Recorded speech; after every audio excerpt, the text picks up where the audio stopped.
Unsaturated fats, including but not limited to fish oils and seed oils, are unhealthy and unessential.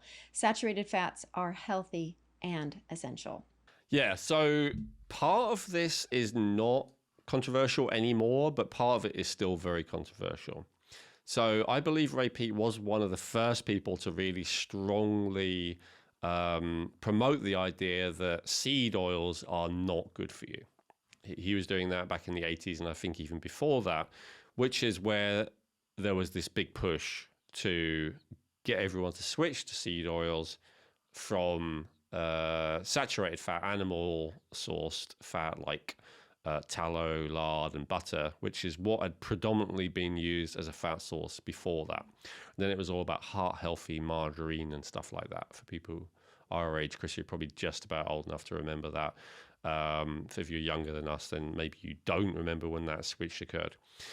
So unsaturated fats. So these days, it's kind of understood by most people in the natural alternative health world that omega-6 fats, generally also referred to as seed oils, are not good. I mentioned in the previous section that it's one of the few things that the kind of Ray Peat versus keto camps can both agree on, even though they completely disagree on what source of calories is better, whether it's fats or sugars. One thing they can agree on is that one of the worst things that you can do is have a lot of omega-6 fatty acids. They are pro-inflammatory, and they cause a lot of problems. I've got some quotes from Pete, so he can address that correctly in a second. What he said that is definitely more controversial to anyone other than a follower of Ray Peat, pretty much, I really have not seen anyone else say this, that omega-3 fats are also detrimental and not beneficial, and in fact, even more detrimental than the omega-6 fats, because they are in fact more unsaturated and therefore have more of all the problems that come from being unsaturated. I have a kind of potential resolution to like square that with the fact that there are so many studies showing that omega-3 fats are beneficial, but I'll get into that in a sec. I'd like to do the quote. The whole concept of essential fatty acids, which was disproved in Texas in 1946, it was brought back in the 1950s when the food oil industry found they had lots of. It was a byproduct of the cotton industry, and they were polluting the country with the waste cottonseed, and they found that they could extract the oil, make people eat it as a food, lubricant basically. There was a great campaign around 1950 to sell Wesson oil, cottonseed oil, as they gave recipes for making special pastries and cakes using that instead of butter. So it was all an advertising ploy in the 1950s. And people accepted the advertising, and people grew up believing in the essential fatty acid concept. So when they went to medical school and did research, it became the official doctrine. And by the 1960s, people were already being poisoned by eating their cottonseed oil and soy oil and so on. The medical industry had convinced itself that there was such a thing as essential fatty acids and that they were protective, was the advertising line. They would protect you against cholesterol and saturated fats, and so they put several hundred veterans in Los Angeles on a diet with only the vegetable polyunsaturated fats, or a fairly normal diet containing some butter and cream and lard and so on. Not really a saturated fat, but just an average diet. At the end of 8 years, there were 3 times as many cancer deaths in the group on vegetable oil as on the normal diet. And so they stopped the study and said, well, it doesn't protect against heart disease, so we'll stop. But they didn't advertise the fact that it greatly increased the cancer mortality, which had been known in animal studies. But already, the medical industry fell for the food oil advertising line. Yeah, so that quote is really explaining the history of it. And that's the thing, like Ray Peat had been around for a long time, so he'd actually seen all of that, right? That whole process. And so it's interesting when you're your age and my age, Chrissy, when you just grew up and that was always believed from the moment that we were around. But he was around at a time before that was believed. And he saw that belief come into prominence as being the guiding doctrine, and he couldn't believe his ears because as far as he was concerned, it had already been disproven. I just picked one example there where he tells a story about how, they gave either vegetable oils or animal fats to people, and the ones with vegetable oils were like way less healthy. I haven't included too many quotes from him. I've only included one about the mechanism of how unsaturated fats are bad, because honestly, it could fill a whole book. Like, there are so many ways that unsaturated fats are potentially damaging.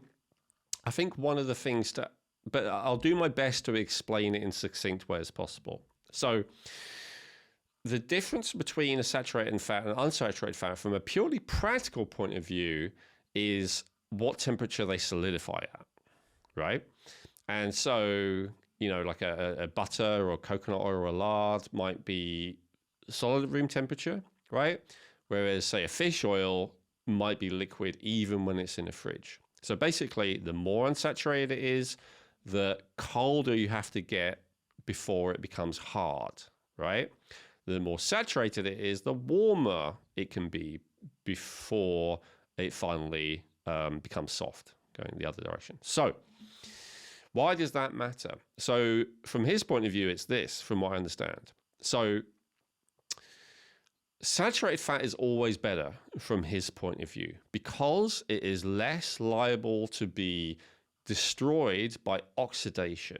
Now, when it is destroyed by oxidation, what happens is that it becomes more inflammatory. It becomes more irritating to the whole system. Now, you might say, well, if that's the case, why is there such a thing as unsaturated fats? And this is the theory that I understood. So let's say a fish, we're talking about fish oil being, omega-3 fats mainly, so which is the most unsaturated type of fat.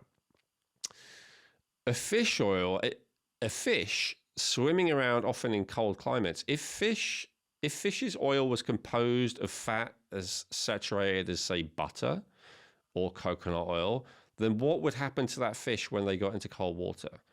They would literally solidify, right? Like they would rigid up, they would solidify up. So animals that don't have a fast metabolism, that don't create their own body heat, basically, have to have a more unsaturated type of fat because their body temperature can get low enough for that fat to solidify otherwise, right? So that's the thinking behind it. Now, we should be keeping our temperature around, 37 centigrade, 98 Fahrenheit. And so we don't need that unsaturated fat because the fat inside us is never going to get that cold, so it's not an issue. And so the only downside of having too saturated fat is that it solidifies at too lower temperature. How do I put it? It solidifies too easily. Let's put it that way. And so that's the thinking behind it in a nutshell. So unsaturated fat, from his perspective, worse in every way, very easily destroyed, and then very easily damaging to every system of the body. And the next quote will give an example of that. But the only reason you want it to be unsaturated is because of the temperature issue. Now, the other thing is, of course, it's the temperature that destroys the unsaturated fat. So that's the other way of looking at it. If you're a fish floating around the sea and it's only 40 Fahrenheit, 5 centigrade, the amount of damage, oxidative damage happening to that unsaturated fat inside you is fairly minor. But if you are a human being of a 37 or 98 temperature, then the amount of damage that's being done to that unsaturated fat is significantly higher. So not only do we not need the unsaturated fat because we can keep the saturated fat melted, but that saturated fat is being destroyed just by being in our body. There's all this kind of focus about, not to cook with seed oils or olive oils and the rest of it because the fat gets damaged by heat, which is true. But from a purely, accurate perspective, it is true to say it's being damaged just by being in our body. And so that's the bit that no one's talking about, especially when it comes to omega-3 fats. Yeah, so Dr. Peat goes on to say, a great series of studies in France looked at the effect on the thyroid hormone. They had noticed that the metabolic rate slowed down in proportion to how much unsaturated fat a person was eating.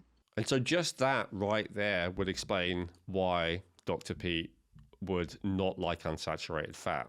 As I explained in the previous section, from his perspective, it's all about getting the metabolism as fast and well-functioning as possible. So literally, and I don't think this is questioned anywhere, that unsaturated fats slow down metabolism. But as we talked about with the metabolism, some people think it's good to slow down metabolism, right? But if that's not your perspective, if you believe that creating more energy is good rather than slowing things down, then the more unsaturated fats you have, the more it's slowing that down. He carries on, so they not only are easily stored in our fat, but they slow our ability to oxidize and get rid of fat. And the French were wondering what the mechanisms are that cause our metabolic rate to slow down in proportion of how much fish oil or seed oil is present. And they found that the enzymes that produce the thyroid hormone in the thyroid gland are blocked in proportion to how many double bonds are in the fatty acids that they are exposed to. And then once the hormone gets into the bloodstream, the protein that carries thyroid hormone throughout the body is inhibited from carrying and delivering the thyroid hormone in proportion to the number of double bonds. And once some of it gets delivered to these cells where it's going to be active, if the cells contain polyunsaturated fats, their ability to respond to the thyroid hormone is blocked exactly in proportion to the number of double bonds in the molecule. Okay, and so basically, very simply, the way that polyunsaturated fats or unsaturated fats in general slow down metabolism is by blocking the activity of thyroid hormone, which is so crucial, which we talked about in other sections. Absolutely. He carries on, and so with olive oil, which has a great high percentage of monounsaturated fatty acid, that has only a mild effect on blocking the cell response, the transport and the formation of the thyroid hormone. But linoleic, a major PUFA of seed oils, it has twice the blocking effect as the monounsaturated linolenic, 3 times the effect. Fish oil 4 to 5 times, the anti-thyroid effect. And so that's an example of what I was talking about earlier. From his perspective, fish oil is actually worse for you even than seed oil because of that effect of blocking thyroid and slowing down metabolism. He carries on to say, and that's only looking at one hormonal system. When you look at the enzymes involved in making progesterone, for example, the enzymes are blocked in proportion to the number of double bonds. Yeah, we'll talk about progesterone in another section, but progesterone is something like thyroid that Ray Peat very highly prized. And in fact, it's what he did a lot of his work on as a professor, is my understanding.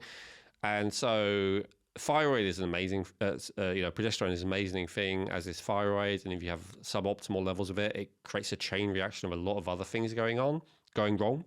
And again, we see that high levels of unsaturated fats will block that as well. And it's actually only the tip of the iceberg. One of the other things it does is create inflammation, and that inflammatory response sets up a whole cascade of other things going wrong, because once the immune system, which is the thing that causes inflammation, is not operating correctly, then all kinds of other things can go wrong. Our ability to deal with poisons and toxins and all the rest of it in the environment will go down. Our ability to deal with things that might not otherwise be allergens will be much worse, right? Suddenly we get all these allergies and intolerances. Our body's ability to deal with actual poisons like heavy metals and mycotoxins goes down. And so there's a huge chain reaction to the polyunsaturated fatty acids. It's, I would say, hormonal and immune system being both crucially important and, probably only the tip of the iceberg. Let me comment on the issue of omega-3s, because I know that's the most controversial aspect of this. If what he's saying is true, then why are all these studies, and there include studies that we, show in our genetic insights reports, that DHA and the EPA are helpful. And here's my understanding of it. If Dr. Peat is right, and I'm not 100% sure that he is, but if he is, the way that it could still be possible that a lot of these omega-3s are considered to be so beneficial in all these studies is because if you have a bunch of unsaturated fats floating around in your bloodstream, floating around inside your cells, then it's better to have a higher ratio of omega-3 to omega-6. However, and I didn't include the quotes because they're really long, but Dr. Peat talks about, like, in a newborn baby, which in many ways has optimal health, it has no unsaturated fats. It has no EPA. It has no DHA. It has no, arachidonic acid. It has no GLA. It has none of what are considered to be essential unsaturated fats. And yet it's very, very healthy. It's just fine. And it only starts getting those unsaturated fats. And in the diet from the mother, or maybe, you know, directly, depending if it's given formula or whatever. And so his point was, the body seems to think that the baby would be better off without them, in terms of it shields the child from the mother's unsaturated fats the whole time that it's gestating in the womb. All kinds of poisons and undesirable things actually make it through the placenta into the baby, and yet the body considers that important enough to make sure it keeps out, and that none of it gets into the baby.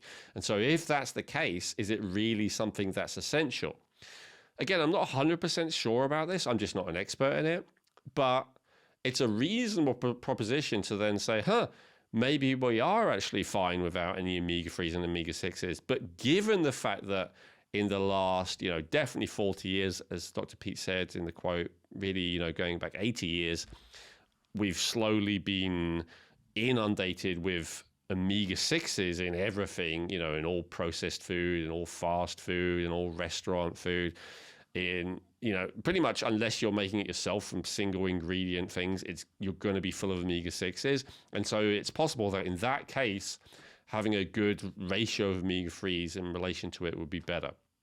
If we look at the so-called traditional diet, up until very recently, you know, even the 1980s is really when it majorly switched. But as he said, the 40s is where it started. If we looked at people's diets before that, who had way less incidence of chronic disease than us, the vast majority of their fat calories were coming from saturated fats. They had a lot of saturated fat, they had a lot of cholesterol, they had a little bit of omega-3, again, depending on the location. You know, people near the sea might have more from oily fish and stuff like that. But seed oils and seed consumption was barely a thing up until less than 100 years ago. And so that may be the explanation for it, that we're better off without either. But if we're going to have a bunch of omega-6, and even you and I, Chrissy, even if you and I make a pact that we're never going to eat another omega-6 again, our body will still be full of them from all those years where we were just eating whatever. It takes an excruciatingly long time to get them out of the body. The body's very bad at getting them out. So that could be an argument for why even now you might be better off having some fish oil or DHA supplement or whatever, because it's good to balance that omega-3 to the omega-6. That's possible. Hey, I hope you enjoyed that clip from the Rejuvenate podcast. If you want to watch the full episode that came from, just click on the link above. Or if you just want to watch our latest video, then click the link below. And make sure that you subscribe to the channel and like the video. Thank you.